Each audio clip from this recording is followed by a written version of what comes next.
There is a concern that after Warren Buffett's passing, his philosophy of holding a lot of cash and US Treasury bills may be disregarded by potential corporate raiders or groups who may take control of Berkshire Hathaway and make changes to how its subsidiaries are run. Do Warren and Charlie share this concern? Well, I think it's fair to say we think about it plenty, but I don't worry enormously. If we, it is true that Greg and the directors will have a honeymoon period for a long time simply because of the votes that will still remain. I mean, but it's true that eventually they will get judged based on how well our operation fares versus others. Now, if we don't pay any dividends in 12 or 15 years, you're talking $1.5 trillion that it would take to take over, and I think if we can't, that limits the group.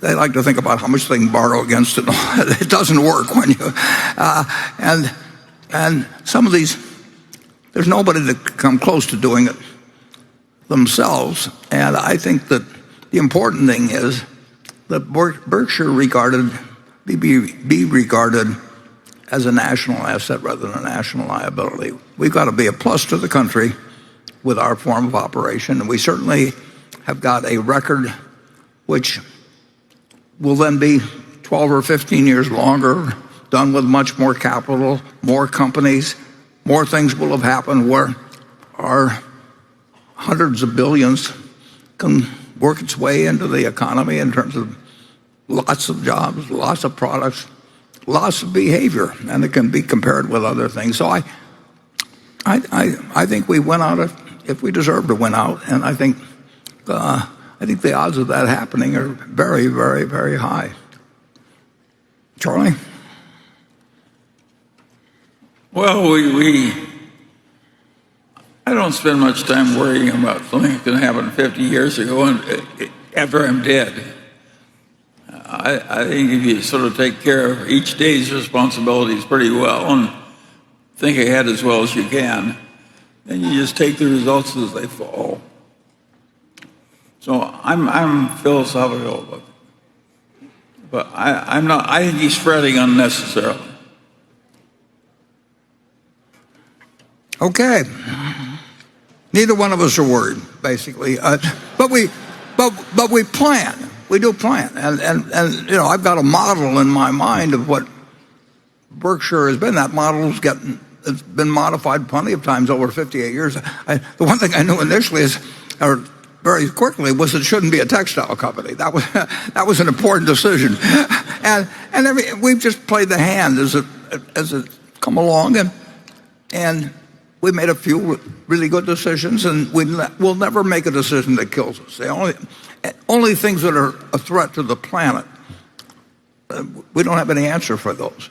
But we keep ourselves in better shape than anybody else. And we just aren't going to have big maturities of debt that come along. We aren't going to have insurance policies that can be cashed in en masse, and we will sit with what looks like a huge amount of capital, and it is a huge amount of capital, but there's a huge amount of earning power, there's a huge amount of diversity, everything. So our business model will be graded, and it'll be graded against a whole lot of people that we'd like to be graded against.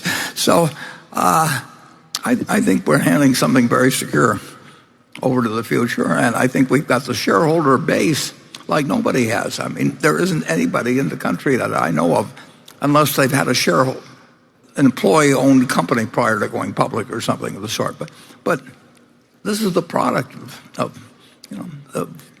58 years of regarding the shareholder as the owner of the company.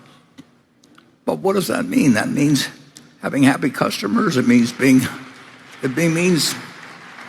welcomed by your community rather than having them turn you away. It means that the government feels better with you if there's a financial crisis because you can provide something that actually the country can't under some circumstances, and you'll be there. And at the same time, it'll be good for the business.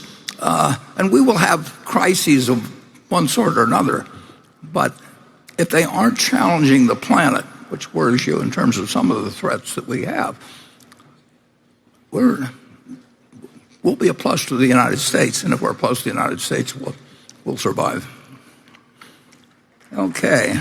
Buffett believes that Berkshire Hathaway should be regarded as a national asset rather than a national liability, and that its operation should be a plus for the country. He believes that Berkshire's success should be measured not just by financial performance, but by how much it benefits society through job creation, product development, and economic growth. Although there are concerns about what will happen to Berkshire Hathaway 50 years in the future, Buffett and Munger are not overly worried. They focus on taking care of each day's responsibilities and planning ahead as best they can. They believe that as long as they keep Berkshire Hathaway in good shape and avoid major threats to the planet, the company will continue to thrive. Buffett and Munger believe that Berkshire Hathaway's success is due to its business model of avoiding major risks and maintaining a strong financial position. They do not take on large amounts of debt or insurance policies that could be cashed in mass. They also don't have an answer for major threats to the planet. Instead, they focus on diversity, earning power, and long-term stability. They believe that shareholders are the true owners of the company, and that Berkshire Hathaway's success is measured by their satisfaction. They focus on keeping shareholders happy by providing excellent customer service, being welcomed by the community, and being seen as a positive force in society. They avoid decisions that could harm shareholders in the long term.